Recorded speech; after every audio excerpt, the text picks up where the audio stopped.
Hi there, you're watching Nightline with me, Nurin Razmyn. The top stories. Op Global, no hiding behind religion or race, says Prime Minister. And MACC questions former Education Minister in one Bestarinet investigation.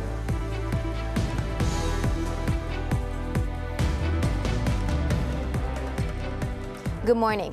Those involved in the issue of Global Equine Services and Business Holdings, GISBH, will not be allowed to hide behind religion or race if found guilty of child abuse or mistreatment of workers. Prime Minister Datuk Seri Anwar Ibrahim stressed that the case must be handled firmly, regardless of the status of the individuals involved.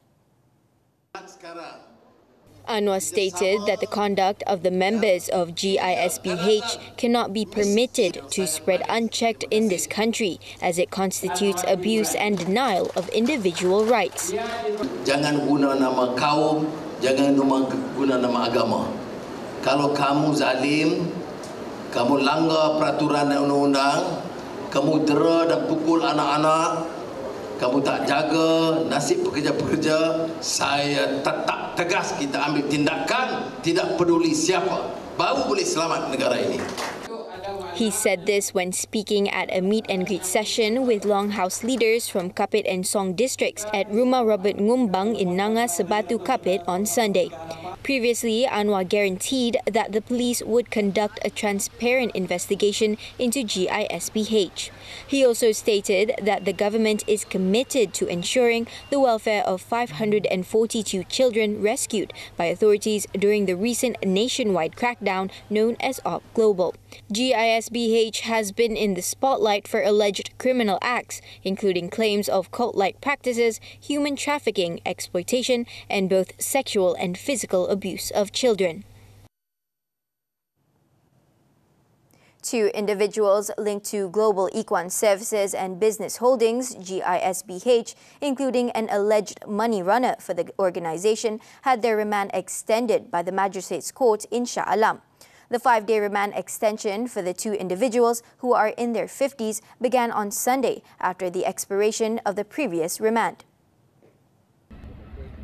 The extension was issued by Deputy Registrar Nur Shahira Abdul Salim. Rosli Kamarudin, the lawyer representing the two individuals, said the investigations will be carried out under Section 31 Subsection A of the Child Act and the Anti-Trafficking in Persons and Anti-Smuggling of Migrants Act.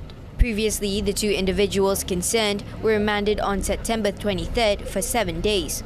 Meanwhile, the same court also approved the application of the Department of Social Welfare to place 15 children who are the children of a senior GISBH leader in a shelter.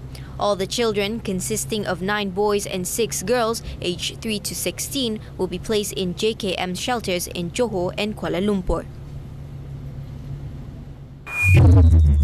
Separately, in Kelantan, the remand order for a religious school headmaster or mudir suspected of having links with GISBH has also been extended for 3 more days until Wednesday.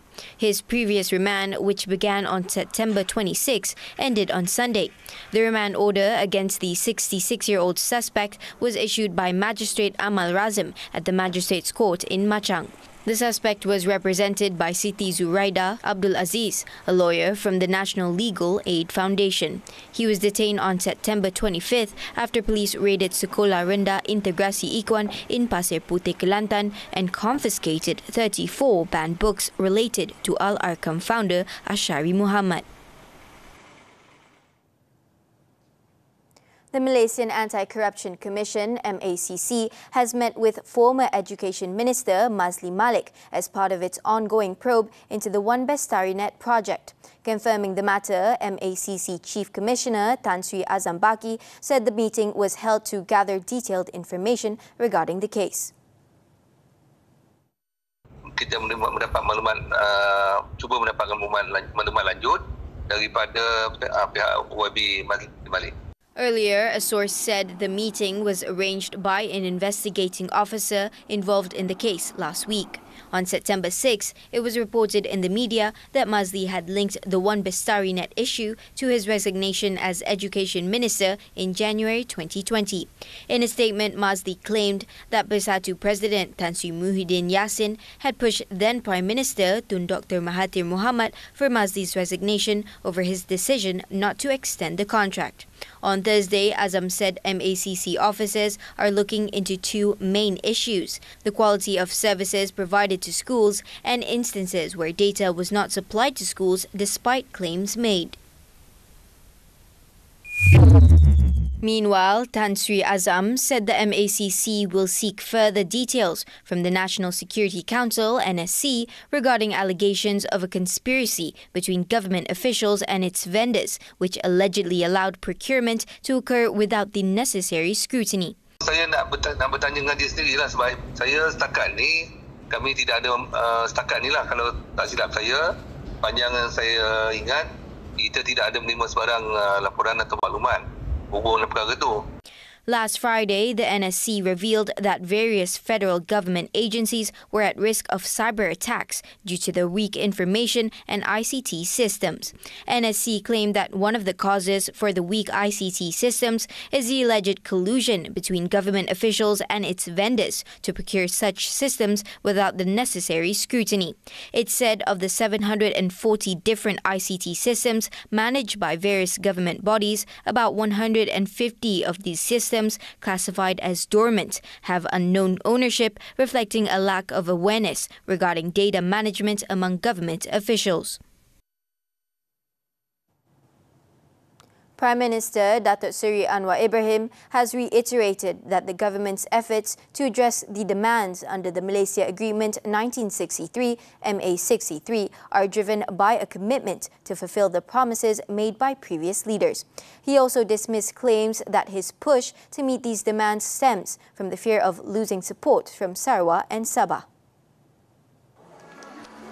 Speaking at a gathering with Kapit community leaders on Saturday, Anwar said that fulfilling the MA63 demands is a testament of Putrajaya's sincerity in fulfilling its obligation towards the core principles that shape Malaysia. He further stated that the development allocations channeled to Sarawak and Sabah does not indicate that the federal government is only favouring these regions over other states. Instead, it aims to bridge the development gap and align it with the progress made in Peninsular Malaysia. Ada keperluan untuk kita percepatkan proses pembangunan itu supaya tidak ada kesenjangan atau perbezaan ketara di antara kota dan desa, di antara negeri di Semenanjung atau Sabah Sarawak. Sebab itu peruntukan untuk Sabah Sarawak itu lebih tinggi. Dan saya tidak merasa bersalah. Malah saya terangkan kepada kawan-kawan saya di Parlimen kerana ada ketinggalan.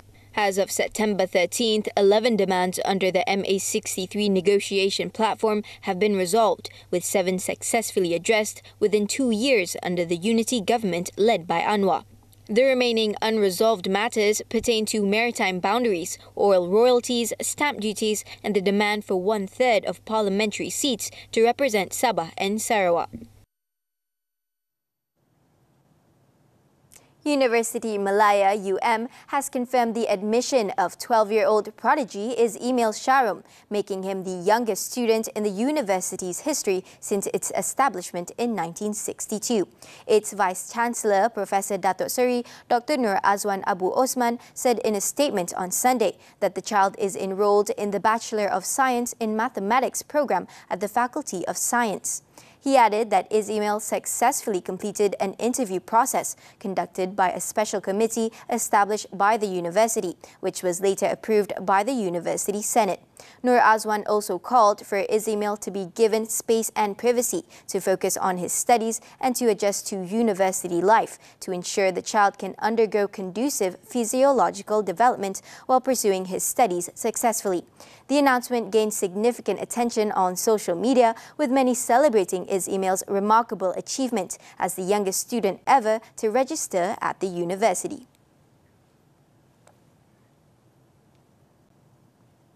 Malaysia has strongly condemned Israel's barbaric actions following the assassination of Hezbollah leader Hassan Nasrallah. Foreign Minister Datuk Seri Muhammad Hassan stated that drastic action must be taken against Israel, which disregarded the decisions made by the United Nations (UN). Speaking to the media after addressing the UN General Assembly in New York on Saturday, Muhammad said that Malaysia is deeply regretful that Israel has chosen to disregard the views and decisions of the international community.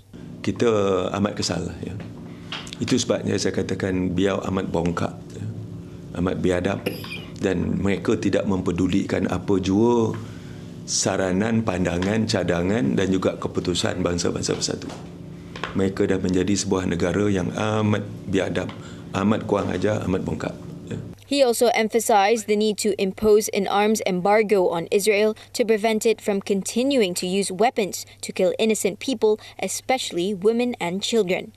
Earlier, when delivering Malaysia's national statement, Muhammad urged the UN Security Council to invoke its powers under Chapter 7 to impose an immediate arms embargo on Israel, emphasizing the importance of stopping the violence and ensuring accountability for violations of international law.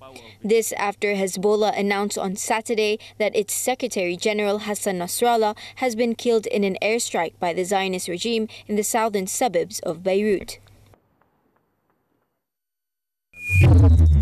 Meanwhile, Iranian Foreign Minister Abbas Araghchi on Saturday said that the Zionist regime's killing of Nasrallah will not go unanswered. Speaking at the media at the United Nations, Araghchi stated that Iran would stand by Lebanon, noting that while Nasrallah's death was a great loss, it would strengthen Hezbollah and accelerate the decline of Israel. از نظر ما آمریکا شریک این جنایت هست و به هیچ وجه نمیتونه خودش رو جدا بکنه از این واقعیت و مسلماً خون شهدای این حادثه بی پاسخ نخواهد موند و ما حتما در کنار لبنان خواهیم ایستاد. مسلماً این شهادت ضایعه بزرگی هست ولی هیچ خللی در مقاومت ایجاد نخواهد کرد و همونطوری که شهادت اولی دبیرکل قبلی حزب الله شهید سید عباس موسوی باعث رشد بیشتر حزب الله، رویش بیشتر نیروها به سمت حزب الله و قوی‌تر شدن حزب الله شد که با وضع امروز اصلا قابل مقایسه نیست میزان قدرتی که حزب الله پیدا کرد. من اطمینان دارم که شهادت سید حسن نصرالله، خون شهید سید حسن نصرالله باعث قوت و قدرت بیشتر حزب الله. Earlier, the Zionist regime struck multiple targets in Lebanon, pressing Hezbollah with more attacks after it struck a huge blow by killing the group's leader, Syed Hassan Nasrallah, and saying it had killed yet another senior figure. The Zionist military said that its warplanes struck Hezbollah targets, including rocket launchers and weapon storage facilities. The regime also claimed that it had killed Nabil Kauk, a prominent Hezbollah leader. It had also carried out dozens of air raids across Lebanon, with 11 deaths reported from an airstrike on a house in Ain, located in Bekaa Valley. Meanwhile, Hezbollah has said it will cease fire only when the regime's offense in Gaza ends. According to Lebanon's health ministry, more than 1,000 Lebanese were killed and 6,000 others wounded in Zionist attacks in the past 2 weeks. Top UK Labour MP resigns, decrying greed and power. This and more from the Foreign Front when Nightline returns.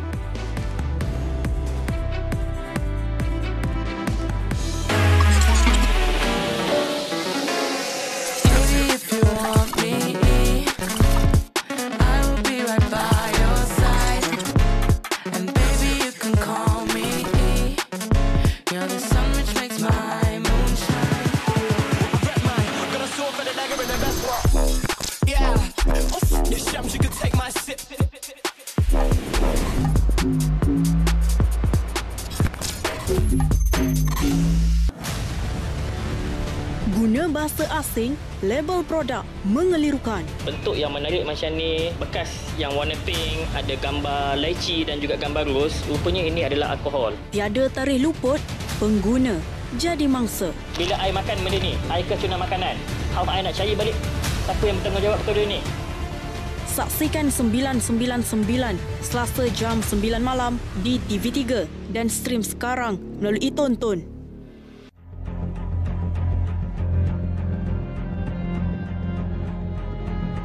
Don't come close to me, okay? Severin! Body dia tu lebih kurang mummified lah. Pakcik saya tu dia, macam saya cakap, dia seorang yang pendiam, seorang yang tak bergaul dengan orang. Didakwa membunuh Stephanie Foray, 30-an, di sebuah rumah tidak bernombor di Kampung Tekek, Pulau Tioman. On to the foreign front. The new government of UK Prime Minister Keir Starmer saw its first resignation on Saturday as lawmakers Rosie DeField quit the Labour Party, accusing him of staggering hypocrisy over his acceptance of free gifts. In her resignation letter, Duffield denounced Starmer for pursuing cruel and unnecessary policies. The 53-year-old accused Starmer of hypocrisy for accepting more than $133,000 in gifts and hospitality, while cutting an annual $400 winter heating payment to pensioners. She also attacked the Prime Minister's decision to maintain a cap on a benefit aimed at supporting families with children. Despite her resignation, Duffield noted that she would continue to represent the city of Canterbury in southeast England as an independent lawmaker. Over in Nepal, schools have shut for 3 days after 129 people were killed and 62 remained missing on Sunday due to landslides and floods caused by heavy rain across the nation.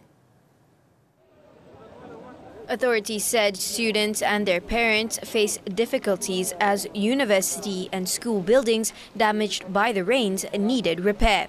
The floods also brought traffic and normal activity to a standstill in the Kathmandu Valley as the main highways out of the city were blocked by landslides. So far, rescue workers recovered 14 more bodies overnight from 2 buses headed to Kathmandu that were buried in a landslide on a highway near the capital city. Officials, however, warned that the death toll was likely to rise further as reports come in from villages across the Himalayan nation. Residents in southwestern Mexico on Saturday evacuated from homes flooded by the remnants of Hurricane John that ravaged the Pacific coastline for a week, bringing deadly floods and landslides that left 22 people dead. Residents were evacuated from flooded neighborhoods on dinghies, with many appealing for urgent assistance. Local authorities reported that the majority of the casualties occurred in Guerrero, the hardest hit state, where 18 people were killed due to mudslides that crushed houses. While Hurricane John had dissipated and is no longer classified as an active storm, its aftermath continued to pose serious challenges for local residents.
Kelakar. Saya terhibur sangat-sangat. Ayah masa dekat atas pokok tu, Abang Ropi masa dia tengah feeling-feeling K-pop dia yang yang tak boleh nak terbang tu lah. Dekat betul dengan hati. Saya paling suka yang part yang diorang berlari tu. Best lah cerita ni, light je. Jarang dek tengok pontianak yang berat ni dek. Ada plot twist. Saya bagi 10 bintang. 8 lah, 8. 9 kot sebab Pak Ropi. Yes. 8.5.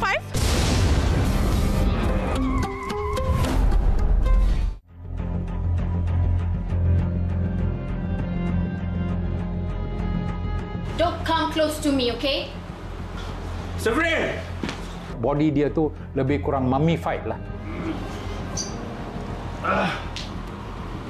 Pakcik saya tu dia, macam saya cakap, dia seorang yang pendiam, seorang yang tak bergaul dengan orang. Didakwa membunuh Stephanie Foray, 30-an, di sebuah rumah tidak bernombor di Kampung Tekek, Pulau Tioman. Maha ni saya rasa platform yang terbaik lah. Sebab di sini kita nak dapat feedback sama ada kita nak improve lagi untuk mengikut cita rasa pelanggan. Maha perlu menjadi satu tempat untuk cetusan kepada penyebar luasan penggunaan teknologi dalam sektor pertanian kita. Bila orang ambil gambar Kuala Lumpur ni, ada flag Malaysia di situ. But flag tu kena besar lah. Jadi bila daripada jauh pun, kita ambil gambar, kita akan nampak. So itu tercetusnya idea untuk buat jarum gemilang gergasi ni. Sports football, the Super League. Kuala Lumpur City FC continued their winning run after beating Penang FC 4-2 at home on Sunday. The visitors, however, were the first to find the net just 3 minutes into the game through Adib Rao. Stunned, the City boys equalized 5 minutes later when Paulo Josue slotted home from close range, and Jovan Motika made it 2-1 for the home side in the 22nd minute. KL City upped their game in the second half and bagged the third through substitute Hakimi Azim Rosli in the 54th minute, before the youngster scored his brace 20 minutes later with a superb strike. The visitors tried to bounce back with a goal by Rodrigo Diaz in the 82nd minute, but a 4-2 scoreline remained until the final whistle. With the result, KL City moved up to 8th place with 11 points, while Penang dropped to 10th. Still on football, the German Bundesliga. German Sexco scored a brace as RB Leipzig defeated FC Augsburg 4-0 at home on Saturday to move up into the second spot in the league. Sesker opened the scoreline after just 10 minutes into the game with a lovely low-driven shot from outside the box before he netted his second 5 minutes later by heading in David Round's beautiful cross. The hosts then made it 3-0 shortly after the interval through Luis Openda's strike, and Xavi Simons finally put the game to bed in the 57th minute, converting a lovely attack by the home side. With the win, Leipzig put themselves in second place with just 1 point ahead of Bayer Leverkusen. On to motorsports, the 2024 Indonesian MotoGP. Jorge Martin won the feature race on Sunday to extend his championship lead, while closest rival Francesco Bagnaia limited the damage by completing the podium. The Pramac rider put Saturday's crash in the sprint race behind him, leading the field from lights to flag for his third win of the season. Martin's Spanish compatriot Pedro Acosta finished second, while defending champion Bagnaia came in third after he nabbed it when his teammate Enya Bastianini crashed out with 6 laps remaining. The victory leaves the 26-year-old 21 points ahead of Bagnaia in what has become a 2-horse race with 5 rounds left.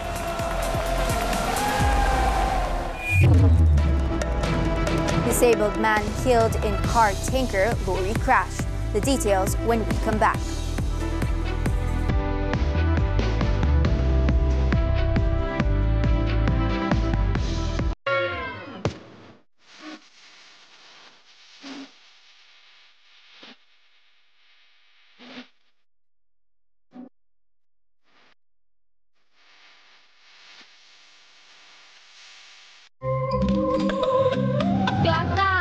Awesome. Berat lah awak dia. Kelakar gila. Lucu gila. Korean accents punya scene tu semua lawak. Scene dia naik motor dengan Pontianak. Masa makan terapung atas meja tu, kau 200 kg tapi kau boleh terapung. Itu kelakar. Yang dia menari-nari tu, lucu sangat. 10. 11. 9.5. 200 per 10 saya bagi. I bagi 200 per 10.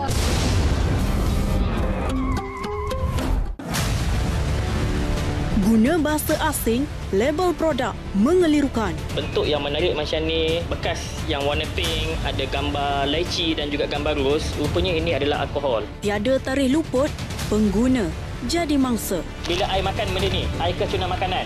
How I nak cari balik siapa yang bertanggungjawab kepada ni? Saksikan 999 Selasa jam 9 malam di TV3 dan stream sekarang melalui Tonton. Learn strategies for staying ahead in the financial battlefield.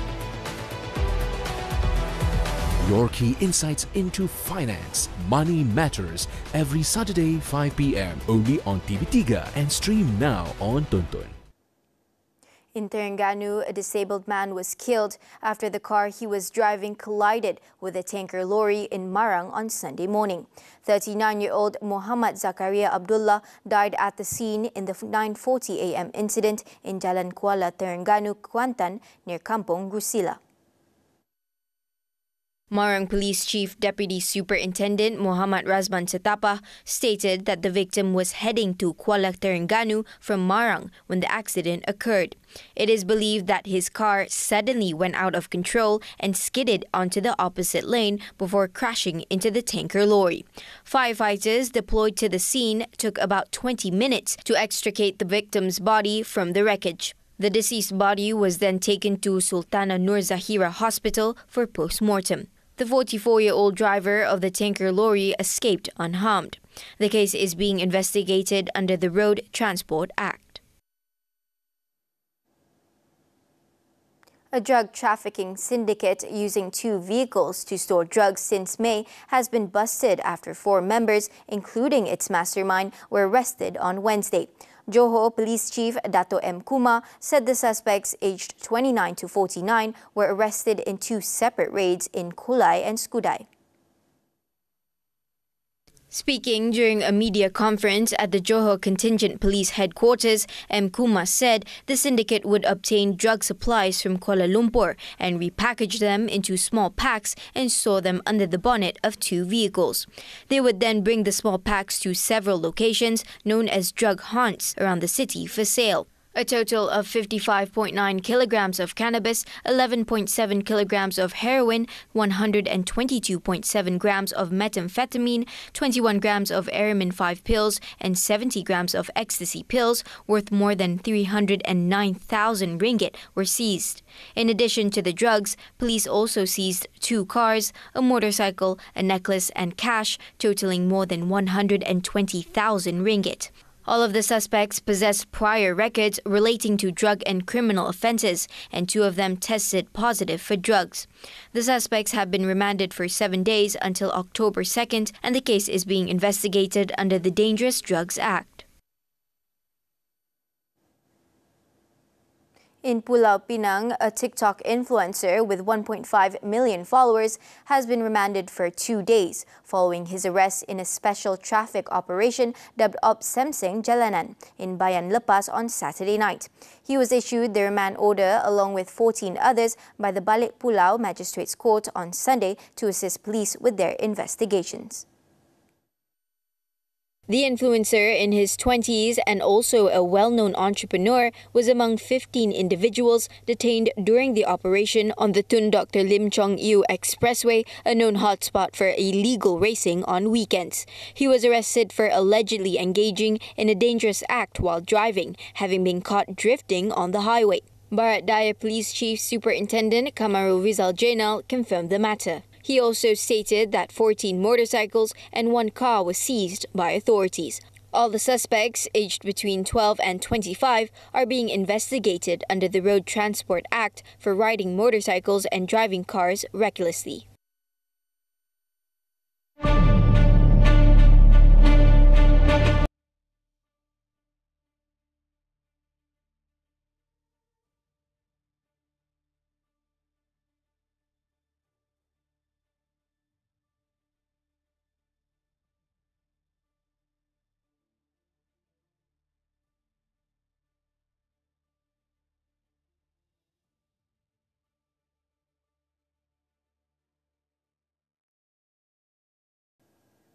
And that concludes Nightline this time around.